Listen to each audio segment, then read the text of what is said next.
And that's, how many times are we throwing out money left and right, every month, maybe perhaps not even keeping metrics to know what's working, what's not working. That at the end of the day, you're like, gosh, I just spent $4,000 on marketing this month and I got nothing out of it. And that's month after month after month, right? And everybody's taught to do the same things. So you need to do something different. Financial independence, freedom, financial picture, independent financially, financial future, financial freedom and wealth, financial independence. Get your fill, financial independence and long life. Hello, and welcome to another episode of Get Your Fill, Financial Independence and Long Life. And today we have Jennifer Greene with us. She is going to just rock your world. You're going to love her. She's a real estate investor. She's a serial entrepreneur, and she's completed. Completed. No. You might have committed stuff. We don't need to talk about that. It's up to you. She's completed numerous real estate transactions to build sustainable wealth. She's set her business apart by targeting a specific niche in the market and now coaches other investors through her platform, Great Deals First. Featured on Fox, NBC, CBS, and in Travel Weekly, Jennifer has received multiple awards, including Rookie of the Year by REI Blueprint in 2019 and the Women's Empowerment Award by IAOTP. What does that stand for? It's International Association of Top Professionals. Oh, I love it. In 2023. Awesome. Welcome, Jennifer. We're very happy to have you today. Thanks for having me. I'm excited to be here. So I just want you to kind of briefly tell us how you got interested and invested, how you got started in real estate, because I know a lot of women who do it, obviously, probably because of this podcast, but I think in general, the perception is that it's not something that a lot of women do. So can you debunk that myth or at least tell us how you became interested? Well, I will say a lot of the faces of real estate and coaches and speakers and all that is typically men. Honestly, one of the things that attracted me to my coach that I have was that she was a woman. I actually said to her, thank you for not being, a white guy. Right. And I meant that in a lovely way, but then she was like, oh gosh, I'm going to like you. And I don't mean that in a condescending way by any means. No. There just are a lot of, white male investors. And it was nice to have her as a person of color and as a woman to just really have somebody that looked more like me who was killing it, right.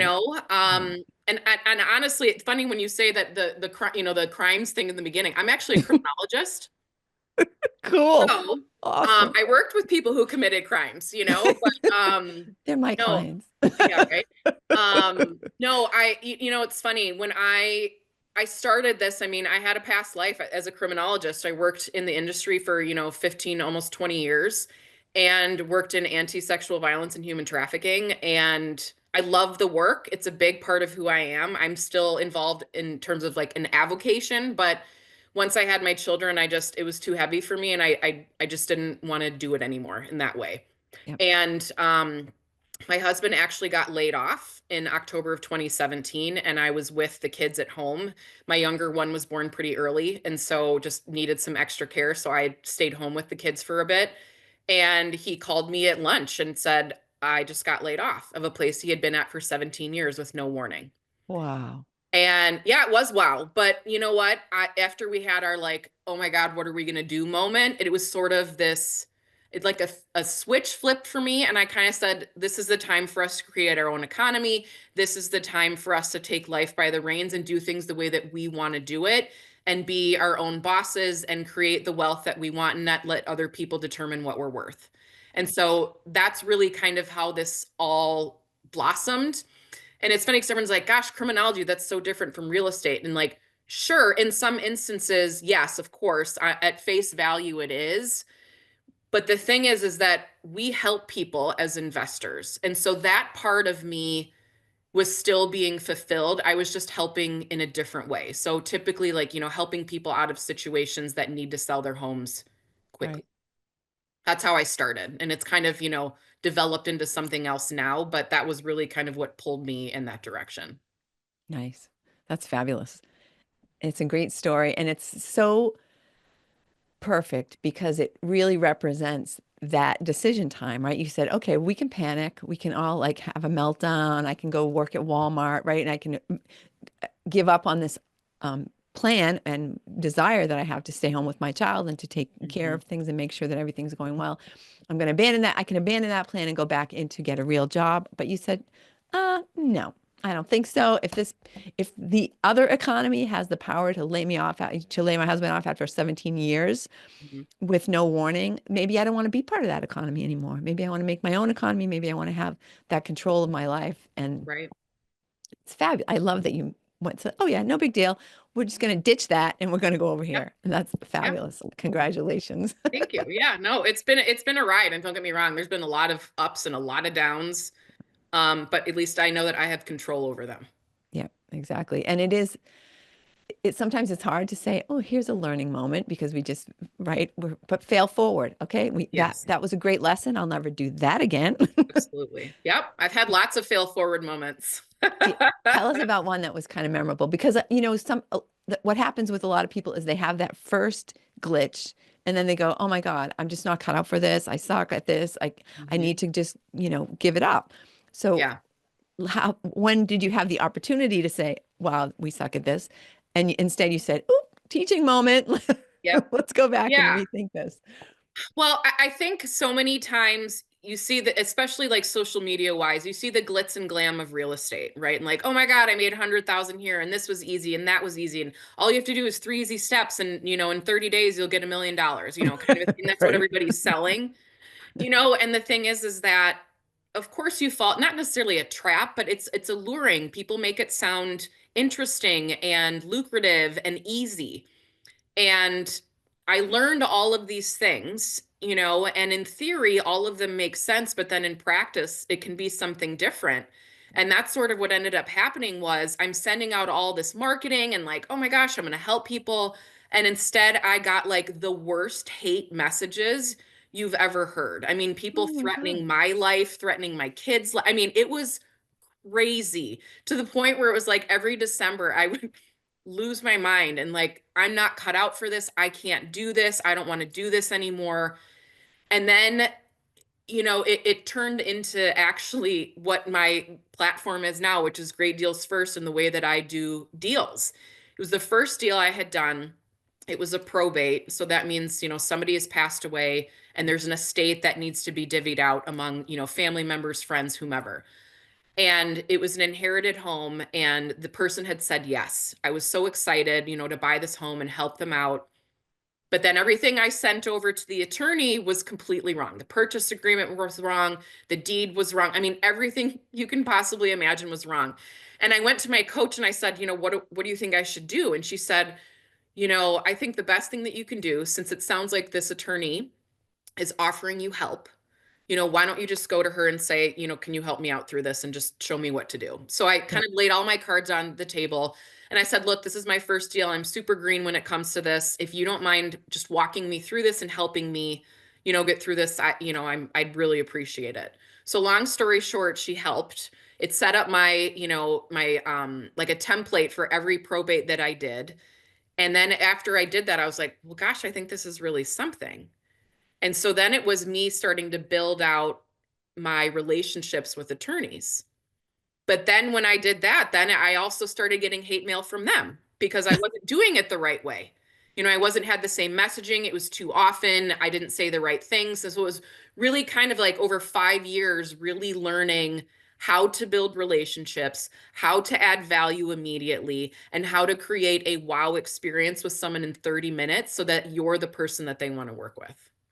Which is not the easiest thing to do, right? I mean, Ah, especially, I mean, I don't know how people are where you are, but we New Englanders are a very, very cynical lot, right? So yeah, somebody comes trying to sell something, we're just like, immediately we're shut down. We're just like, yeah, yeah, forget it. You want to yeah, sell to me? So you've got some period of time where you're not even starting at a baseline, right? You're starting below because they're, right. right? So, what can you give us like some ideas of how you approach people so that in Sure. that 30 minutes, which is a very short amount of time, that you're able to get beyond that sort of cynicism and natural reluctance that we have and really have them feel that you are there to help them as well as help yourself. Right. I mean, I think many times when people go into meetings, they really enjoy talking about themselves.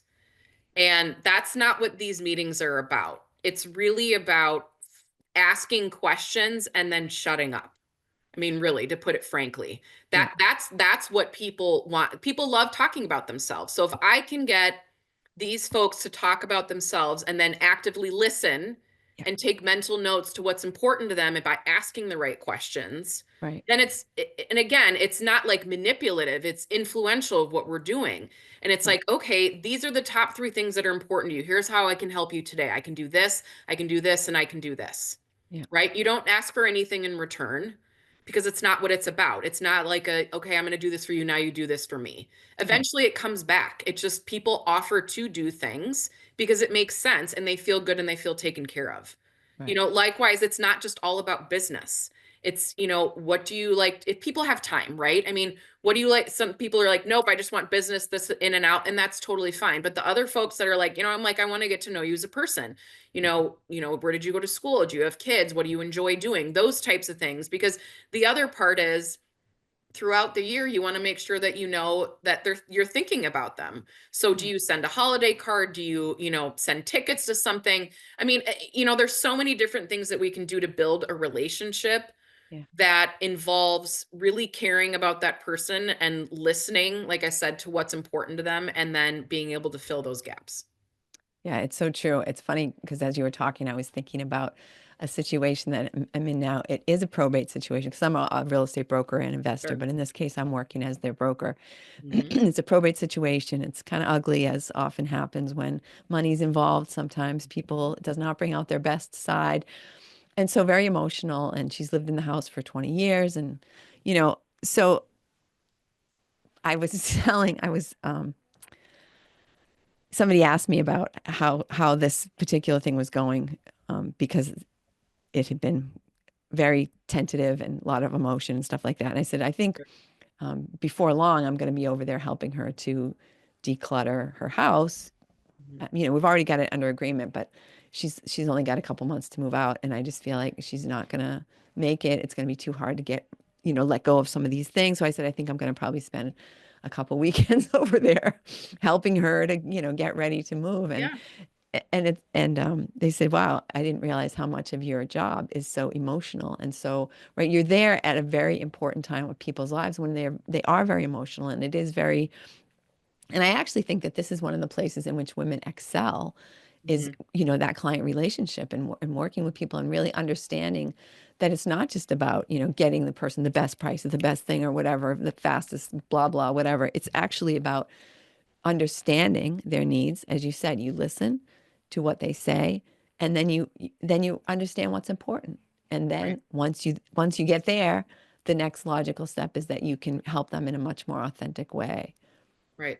Right. I mean, even just a couple weeks ago, there was a woman I was working with, and it was like a probate foreclosure situation. And the daughter was living there. The mom had passed away. The uncle was supposed to be paying the mortgage, but he didn't. So foreclosure, I bought them out of that.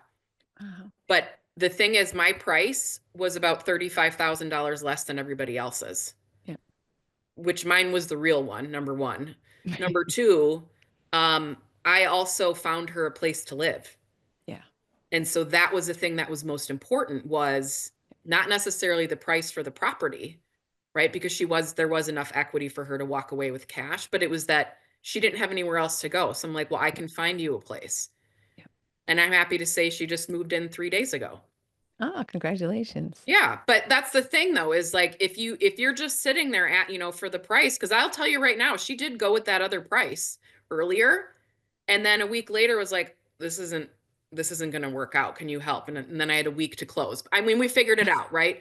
But the thing is that sometimes it's not price, like you said, right? It's what else can you do? What are you listening for? What are those key things that you can take away that you can really fulfill for that person that maybe they didn't think they'd be able to, get help with?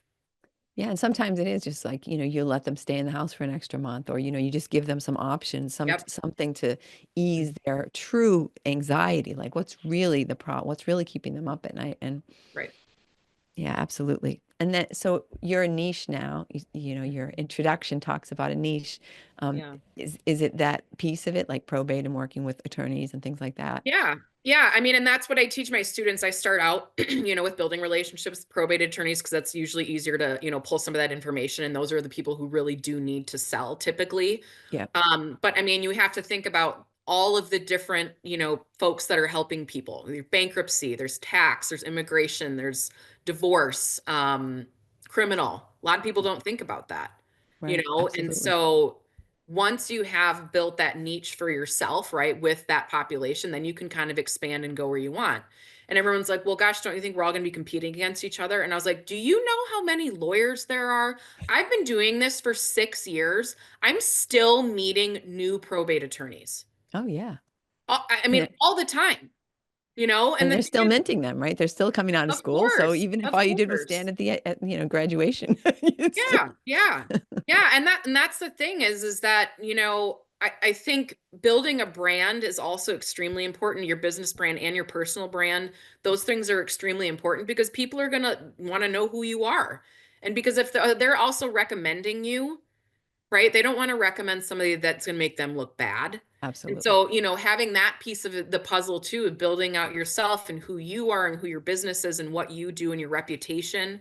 I mean, that's so important to do. And I just think people don't really think about that in the terms and in the ways maybe perhaps that they should. Yeah, absolutely. And I think a lot of people are probably thinking, well, certainly, for example, a probate attorney is going to have a whole bunch of real estate agents who are knocking on their door and trying to get their business. So how do you, first of all, is that true? And second of all, how do you differentiate yourself from them? Well, number one, I'm not a real estate agent. I'm just an Right, investor. right, right. But I mean, obviously, we have people on our team who are agents. Yeah, But I think the biggest part is that no one's doing this. I'll tell you right now, I am the only one teaching this. Nobody else is doing it. To maybe somebody's like, yeah, I got a couple relationships, but I mean, I've met with over 150 people, and do all of them do deals with me? No, of course not. But the right, thing is that if something comes across their desk, they're going to know who to go to, right. right? Because I maintain the relationship. I make sure that they know who I am. I add value to them all the time. Yeah, And that's the thing is that no one else is doing that. And so if you can build that out in your area, the right way, right? Because like I said, yeah, I made a lot of mistakes when I started doing this because nobody else had done it. So I paved the path, I guess, in that way for people to not get the hate mail from, professionals now, right? But that's the thing is that it's one of those, like, I don't spend anything on marketing anymore yeah, because I don't have to. right. Right. And that's, how many times are we throwing out money left and right, every month, maybe perhaps not even keeping metrics to know what's working, what's not working. That Yeah, at the end of the day, you're like, gosh, I just spent $4,000 on marketing this month and I got nothing out of it. And that's month after month after month. Right. And everybody's taught to do the same things. So yeah. you need to do something different. Yeah, that's a great point. And the other thing, talking about metrics and things like that, a lot of people they'll invest in a certain thing, like I'm going to go all in on Facebook ads, and then they do that for a month or two, and they're like, that didn't work. Okay, now I'm going to go all in on. Now I'm going to do a bunch of direct mail. Blah, blah, blah, blah, blah. No, that Yeah. didn't work. Okay, now right. So they're not even giving it time for that seed to germinate. Yeah, you need a good like 3 to 4 months to really see if something's working or not working, and then make small tweaks. Yeah, Not big, like not dumping it and doing something else, kind of like you said. You have to make small tweaks along the way, which then has a big impact then on your bottom line. And that's what really makes a difference is those small tweaks. I mean, even small things with, with direct mail, some of my letters, it's like 2 or 3 words I maybe change, and then I'm like, oh, that's made a difference. Okay, let's keep this going for a while. Now let's test it. Okay, yep, that's interesting. working. I mean, because things change all the times, I mean, direct mail sometimes is dead and it's really expensive. I mean, there's only my one population that's the only one for me now personally that I send out mail to is probate because it's older folks. I know they're going Yeah, to open their mail, right? Because they pay attention. But yeah. other everything else that I do, there's none of that because it doesn't, for us, at least in our area, it doesn't make sense and the numbers weren't producing what we needed them to do.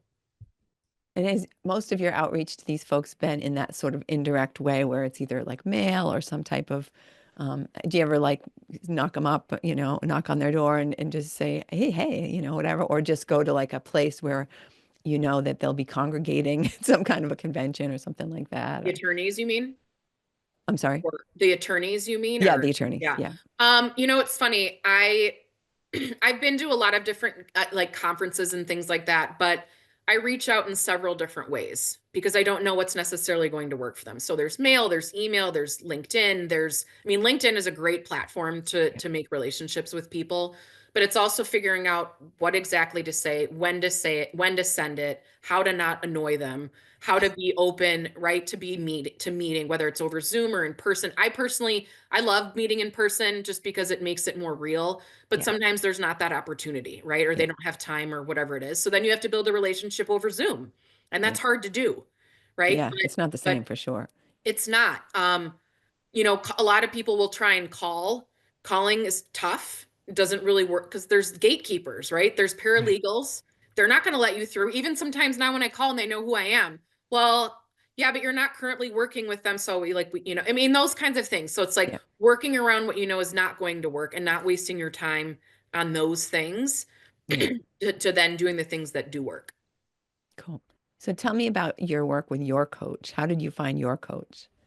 They actually came to our REIA here, Okay. and did a presentation. And, it was at the time, the first coach that I had, um, nice person, but not the right coach for me. I was Yeah. looking for a little bit more direction and kind of like hand holding a little bit.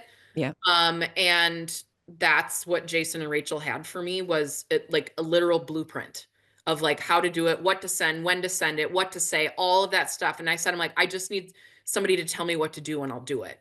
Yeah. So Yeah. that's what, and then obviously seeing, Rachel and her being a woman, and I just, I loved her at the moment. And she's she's spunky, and holds her own, and which I love, and she's brilliant. And just like, that's the thing that's so important, I think, is finding a coach that you really feel like will not only like keep you in line and keep you going and hold you accountable, but also somebody that you feel comfortable talking to. Because there's a lot of garbage that comes up in investing. And sometimes some days really suck, and then some days are wonderful.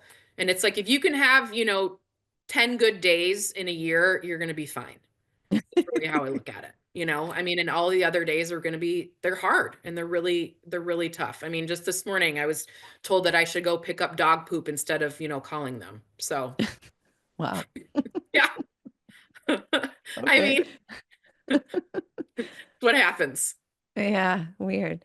So how does your business model look now? Like, what is like a typical sort of day for you? Are you involved in the actual transactions for the most part? Are you more the communication, like the front end to bring transactions? And what do you consider your like superpower right now? I'm great at building relationships. That's really what I focus and spend my time on. Yeah. Probably, the majority of my time is spent on building and maintaining relationships. That's what I do. Yeah. Sure, there's a transaction piece and those things are important, but that's not at the end of the day what gets deals done. What gets deals done is relationship building. So that's the majority of what I'm doing.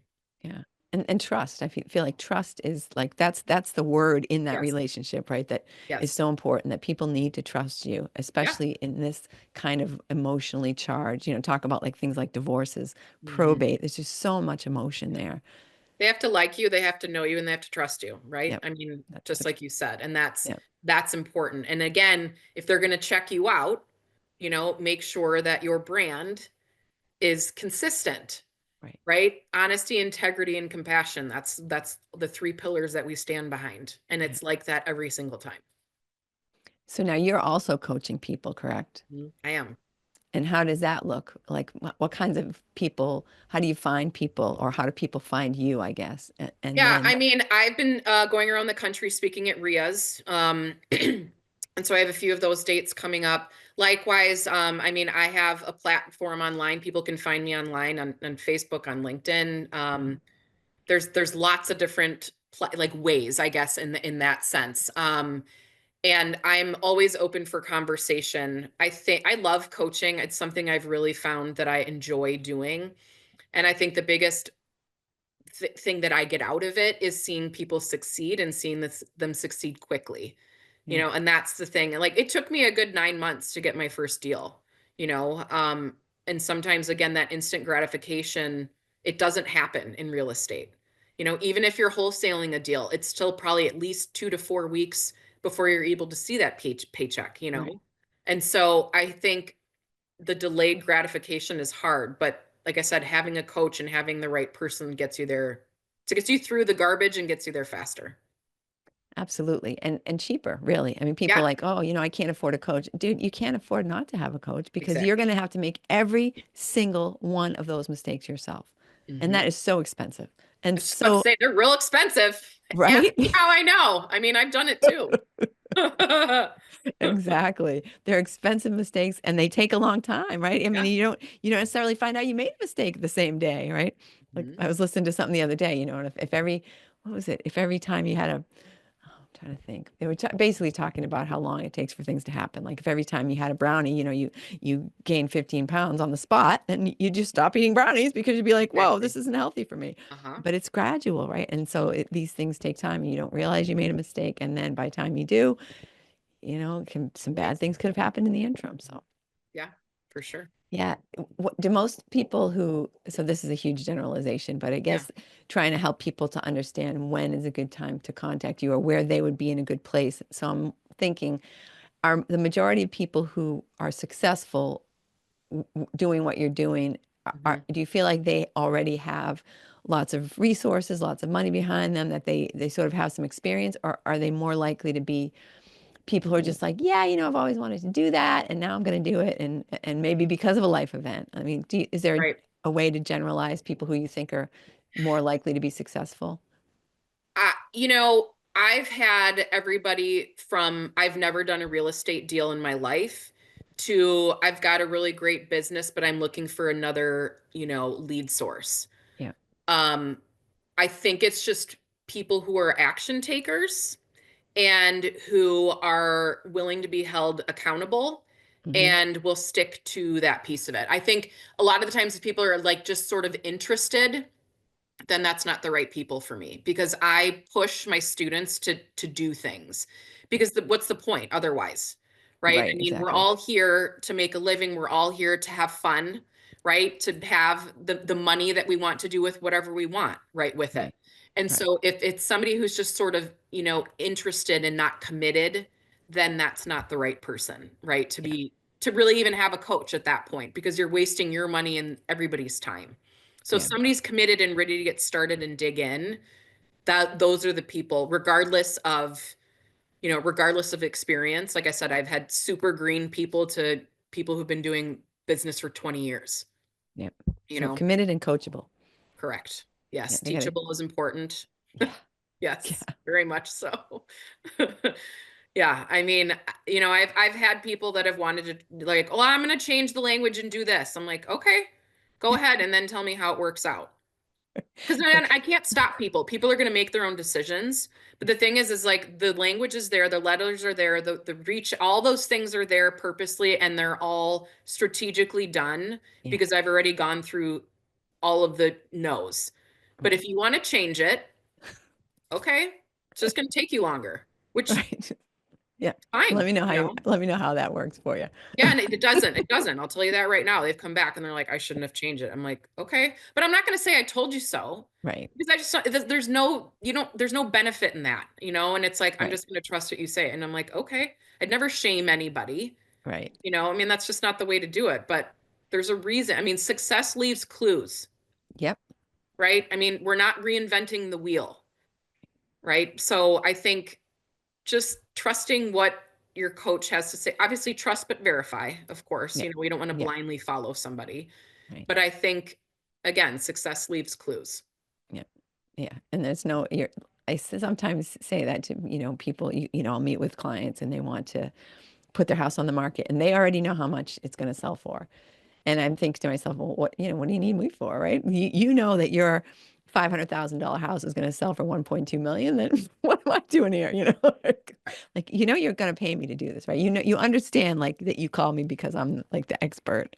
Yeah. So just sit back and listen, right? But that's not always, No, people think they know better sometimes. And like, again, that's okay. But the thing is that in the long run, you being an expert in your field in that way, the things that I do, I'm saying with the attorney stuff, like I've been there, I've done it. I know what works, I know what doesn't work. I know how to build relationships. And so again, trusting but verifying I think is extremely important. And then, being teachable and coachable I think is extremely important. Those are the people who do well, are Yeah. the people who are willing to open their mind and be, and listen to direction. And that could be anybody. I mean, do you Of feel course. like they need to have a certain amount of money to be able to start doing this? No. I mean, obviously you have to invest in yourself to have a coach. I mean, Yep. that's, and you're willing to do that. But the thing about real estate, and which is true, and everybody's like, there's no way that you can do real estate without having money. Well, you can. Yeah. There's many ways to do that without, without funding. I mean, I don't spend any of my own money ever. I never really have. Yeah. Right. And so I think just maybe getting past that point where people can't, see past that. And of course, yes, you have to have some money to invest in some marketing, but it's not going to be thousands and thousands of dollars. It's a couple $100 a month. And that's something that I think is sometimes hard for people to get their head around when they're just first getting involved in real estate, because it's actually a lot easier to find money than it Mhm. is to find The good deal. places to put your money, right? I mean, if Yeah. you have a good transaction, people are going to come out of the woodwork to give you their Exactly. money, right? To wave it at Exactly. you and say, please, I'm really looking for a good good opportunity to make some money. A lot of people you might not even expect or realize, they have money that they would love to invest in a real estate transaction, but they just don't know. They just don't have the deal. And Right. once you start finding the deals, the money just Yeah, I mean, materializes, right? I'm part of a just international investment group, and when people bring, it's all types of things, real estate businesses, lots of different things, but every time there is a good real estate deal that's brought there, it is overfunded Yeah. every time. So like you Yeah. said, I mean, people want to do it because it's also an asset backed, investment. Right. And so, it's not as risky in that terms, right? And I mean, it's Exactly. always risky, it's always a risk, but it's less risky, right? When you have an asset backing your investment. Yeah, absolutely. So for the majority of your, and if I don't know if this is even fair to generalize, but do you do a lot of buy and hold? Do you more likely to do a fix and flip? Do you have like a group of, I mean, a selection, or is there a Yeah, sort exit of a, plans of what I do. I mean, the majority of what I've been doing, since I began was wholesaling, flipping.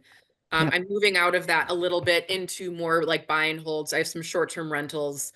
yep, We're going to be doing a like shared housing model coming up here too, which, also kind of gets back into my trafficking stuff too, as, obviously I think we all know there's a lack of affordable housing out there.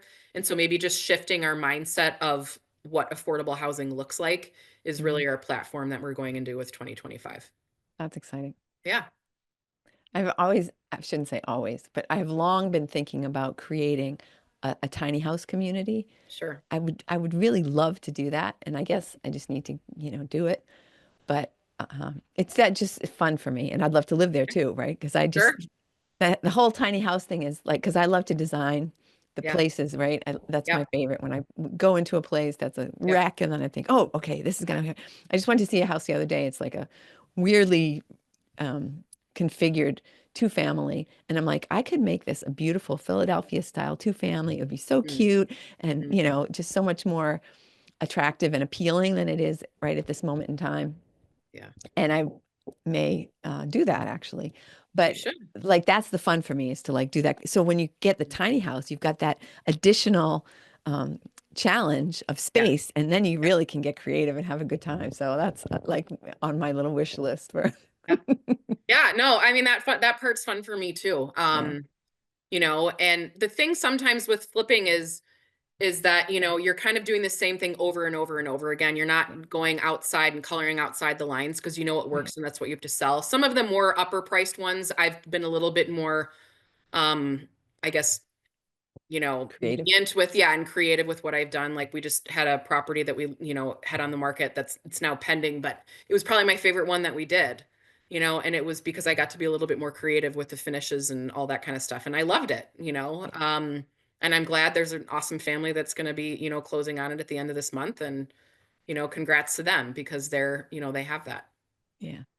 I love that one of the things I love about short-term rentals, thinking about the way people are going to use the space and, like, oh, I'm going to put this here and I'm going to, right. Yeah. You just, it's just kind of fun. It's kind of Yeah. fun.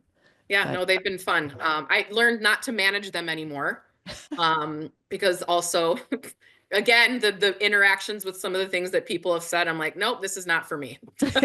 So I learned that also. Like, we still have them. I don't manage them anymore.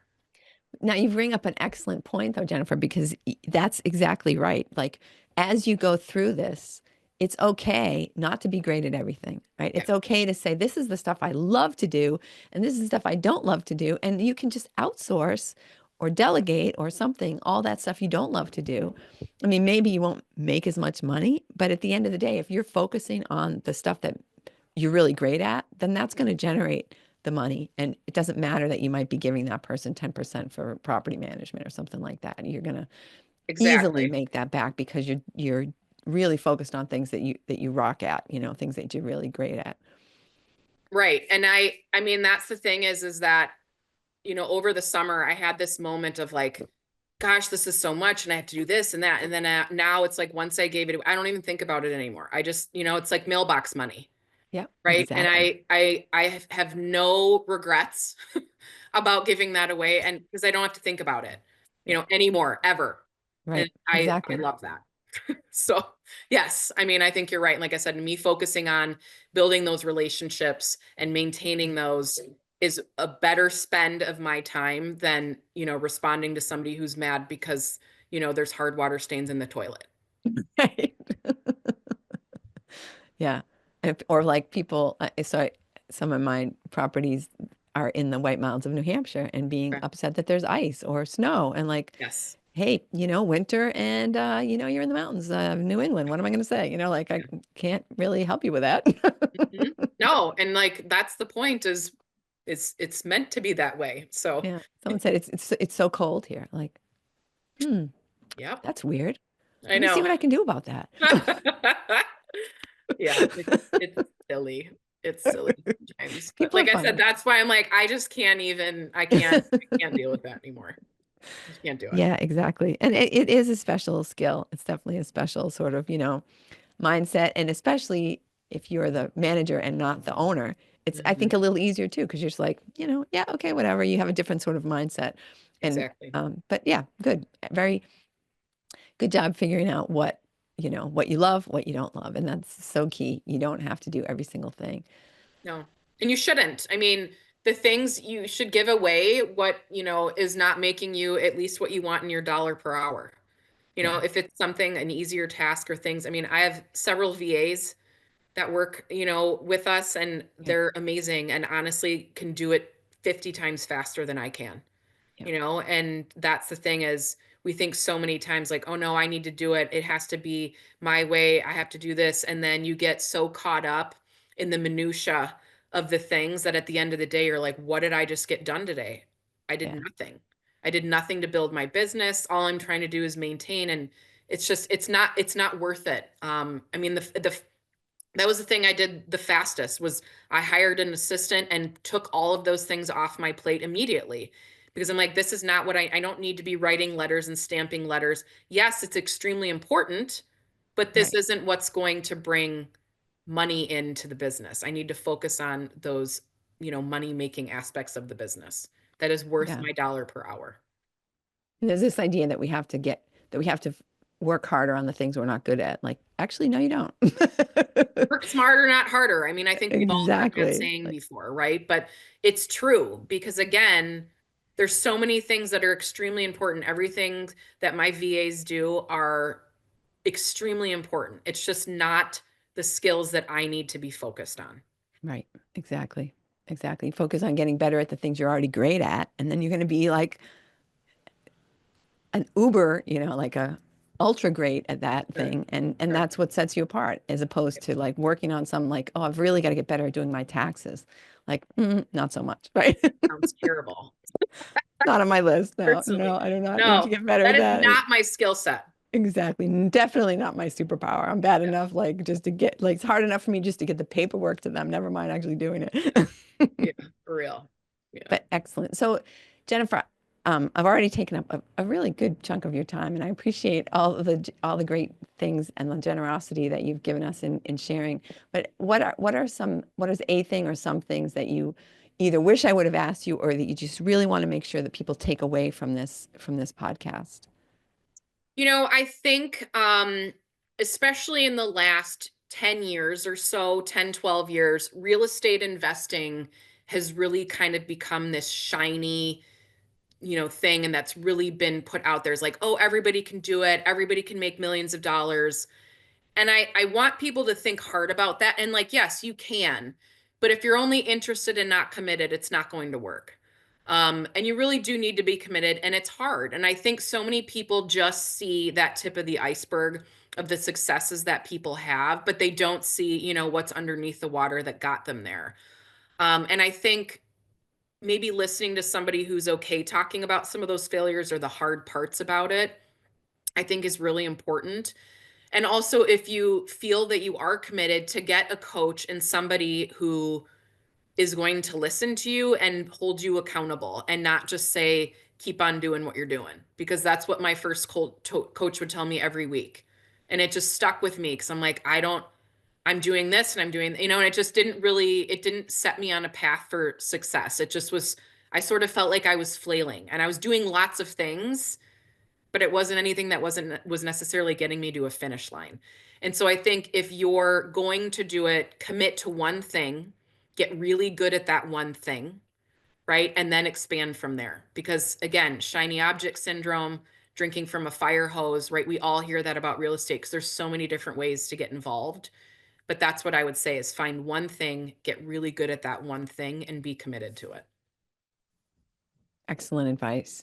So if people want to reach you, if they're like, you know what, I really like her style, I think she's the one, she can bring me to the next level, and they want to reach out to you, what's the best way for them to do that? There's a couple different ways. I am on social media. On Facebook, it's Jennifer Greene. We also have a Great Deals First page on Facebook as well. And on LinkedIn, Jennifer Greene, same thing. And then on Instagram, it's Jen Greene _official. So that's the only one that's a little bit different, but all the rest, just Jennifer Greene. Excellent. Perfect. Thank you so much for being with us today. I love your style. I love the way your success, your story. It's all really inspirational and awesome. I appreciate Thanks. I you. appreciate that. I enjoyed the conversation today. Me too. Me too. Yeah. And thank you, listener, for listening. And I want you to think, like right now, stop, grab a pen and paper, and write down 5 people who you know who would benefit from hearing all that Jennifer shared. Somebody who, no matter what phase they're in of real estate investing, if they're just not rocking it the way they would like to, and they'd love to have somebody to bounce ideas off of and somebody to hold them accountable, and forward this episode to them, because they will thank you, and Jennifer and I will thank you too. And then get out there and have an amazing week.